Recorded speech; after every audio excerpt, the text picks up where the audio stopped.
live is partially a political statement, it's partially a tract on the world that we live in today. And as a matter of fact, right now, it's even more true than it was then.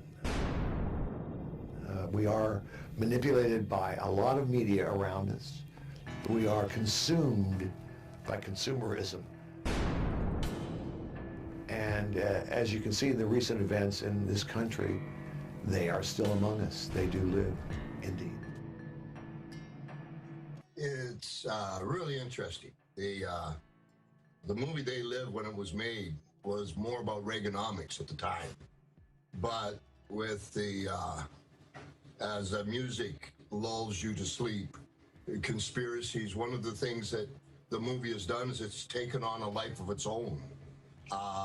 It never gets old as we see the world evolve and try to make us a little chip. The same thing's happening over and over again. You watch They Live, and it gives you, it's kind of like the Cliff Notes for what's going on.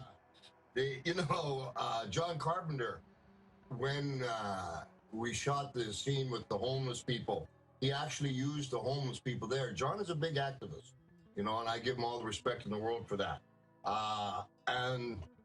Turning out and showing what the world's become. I don't know why America has homeless people. It's terrible, but this is the kind of thing that needs to be exposed to America.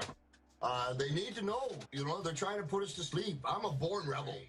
You know what, with They Live and the mind control and everything that's going on, there's one thing that can escape people. If you don't have somebody personal to you that has been harmed by not only by the conspiracies and all the tributaries that lead to that, run off that.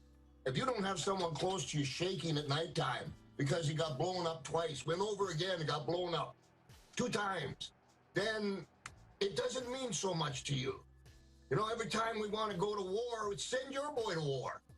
My boy's already been there. And it becomes with the mind control, trying to dumb down the society, drugging society, putting stuff. I mean, it's a major conspiracy for a new world order. It's no doubt about it in my humble opinion. There's no doubt about it that the world is trying to evolve into something. This is just my humble opinion. Sure. The world has to go someplace. Okay, we've got so many countries around the world fighting that the world has to get together in some kind of way, in some kind of fashion, instead of killing people, killing children for oil.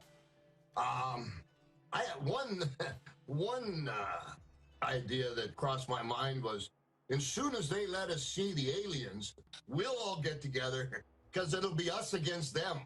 And you need some kind of shock value like that. Either that or we're going to self-destruct.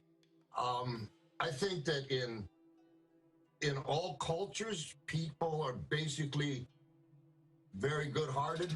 It's just the extremists or the people that are running and pushing the buttons. I think that they want one governmental force to govern the world. It's just that everybody's got their own agenda. You can't get that done unless Gandhi's around. We can't get everybody on the same page. Well, another idea is if we all spoke the same language, it'd be kind of cool because communication is gone. And then we can't tell when they say obey. We were mad at Russia for how long? But I've been there, and they're pretty nice people. They don't want to, over the Cuban Missile Crisis, if you go back and look at it, Russia didn't want to start a nuclear war. Pretty good people around the world. So what is the world trying to evolve to? We have so many different people, and there's zero population has not happened yet. And we're growing and growing like China. What are you doing, China? The thing in Syria. What's China doing? Why are we sending our boys? Somebody else sending it boys. What's the UN doing? So what do I believe is trying to happen? I believe that a lot of people with their own agendas are trying to come around and make one government to govern the entire world. They're targeting the kids, and they're telling them how to think. They're dumbing them down in school. For instance, when my kids were in school, they had like no paper days. They didn't have paper to write on because of a shortage, or they'd pull the teachers. And that's a real heat getter for a dad who makes a living wrestling with his body. When I go to feed my family, and all of a sudden you've got a school that has no paper for my kids. So why do you have no? Well, you see, it all starts with the kids, and as you get older and a little wiser, you're harder to fool. But you put up another pop idol for the kids. Put up another piece of music that maybe is nothing but vulgarity for the kids. You know, bang it into them. About, I think, in the early 60s, they had a TV called the Brunswick.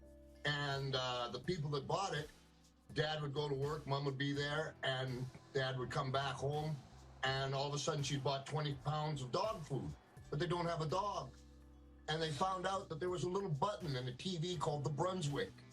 And when the commercials came on, they did something that shot out these waves and made you buy. That's in the early 60s. Can you imagine how sophisticated they are now? Holy cow. So if they had that kind of mind control back then, the only reason I think that I'm not a good case study for them is because I was a born gypsy. I don't really have, there's no place to halter me, and I'm not afraid to speak out. But they're my children. And you say, what do I worry about my children? And I have 5 grandchildren. And I'm very worried about them because the earth is not stable right now. First of all, just before the break, you were saying, why does it control some people, and why does somebody like myself or maybe Sean, it doesn't control? And with They Live, the character Nada was based very much on my life. I don't come from any place. I was born in a place called Saskatoon, Saskatchewan, coldest place on earth. And I was moved all over the world till I was 13, and I went out by myself. And then I got into a business with no rules. Pro wrestling at 15, no rules at all. You could do, the only thing is, you had to survive it. So I wasn't raised under the institution. I wasn't there to program every day. They got to hit you every day. I understand on the signs, but in my particular case, my job was to make you angry. And so I was doing a lot of subliminal things in my interviews. And from my own business, I know what it is to control somebody. It's like when the radio first came out, and people that would sit by the radio and what was it, Seabiscuit, would listen to the race, or Joe Louis was Max Schmeling, I can't remember the other guy's name. The boxing. Yeah. They would all tune into the radio because it was like this unbelievable device. And then when television came on, one of the hottest shows was pro wrestling because it was easily produced, and it's an international language. But within my ranks, there are no rules, so you can't program me. And then once you get a little older, and I've seen people that are programmed, you learn how they do that, and it becomes evident that the different things that they do in the government, questions you're not allowed to ask. How the discourse is always they, right? And the funny thing is, they live. Who is they? People always say, who is they? The conspiracy theorists, we're always saying they. And what's interesting about what you're saying and what Rod was saying, all of us, I think, come across this corruption at some point in our lives, right? And it's not just the fact of traveling is amazing. Obviously, when you get brushed with the streets, it's amazing. But at the end of the day, we all come across corruption. We all see the corruption in the police force. We all see corruption in schools, in our own family, right? The question is, do we go along to get along, or do we start to point it out? Now, those of us who are more inclined toward justice and whatnot, we want to see the good thing happen. But there's still this factor in the film that we haven't talked about yet, and that is, there are sociopaths. There are people, this part of the population that have no emotion. They are not human. And I think the human race that has not yet come to terms with the fact that there are 10% of the population that are sociopathic, that do not have human emotion or boundaries, and they are not human. So when we say, hey, we'll give him a pass, he's human, hey, he can, he made a mistake, we're not understanding that fundamentally the they we're talking about is a small percentage of the population that does not care about humanity. You have to live within the system to be programmed. They have to at least get to you, your senses, in some way. And if they don't know where you are, and they don't know how, like I didn't have until I was 19 years old, nobody knew I was alive. I didn't have a social security number. I didn't have any passport. I didn't have anything. And so I was this kid that would do whatever I needed to do that the guys, the older pro wrestlers would tell me to do. Poof. It's one of those things that, like, with They Live, with the conspiracies, and tying that all in, you gotta go deep. You have to have the courage to dive in and the faith. You don't understand real programming, nor how ugly that gets. Interaction with him, I'm sure you came across some interesting discussions as to what he thought, who they really are, and does he really believe that they are aliens? Yeah. They was the propaganda the world was shoving down our throats. But John and I, we talked a lot before we made this movie. I took it real serious. And, I don't want to speak for John, but just the way I remember it, I don't think we're the only living source of energy in the universe by any means at all. And there's big committees right now getting together and talking about people, or things from other planets, aliens, whatever you want to call them, tall whites, grays, reptiles. And we weren't that detailed with it, but John and I both agreed that we don't think that we're alone in the universe. And I think that, and I ran across a doctor friend of mine who didn't agree with me at all. And I found that amazing, that an educated man like that would not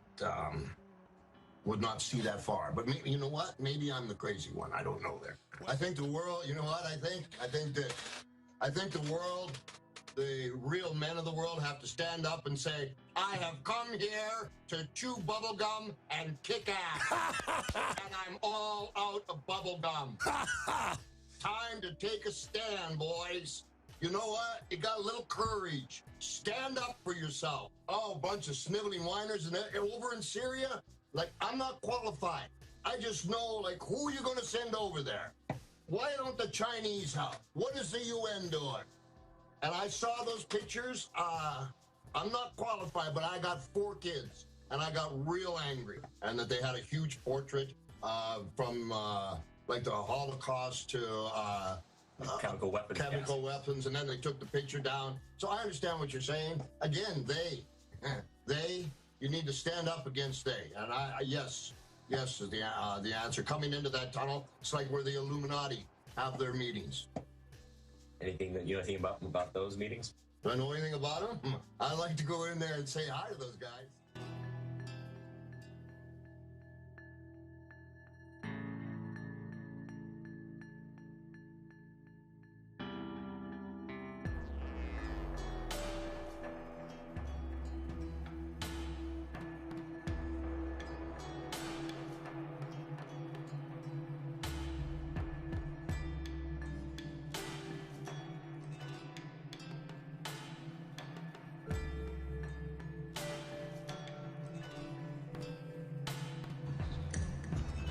I have come here to chew bubblegum and kick ass.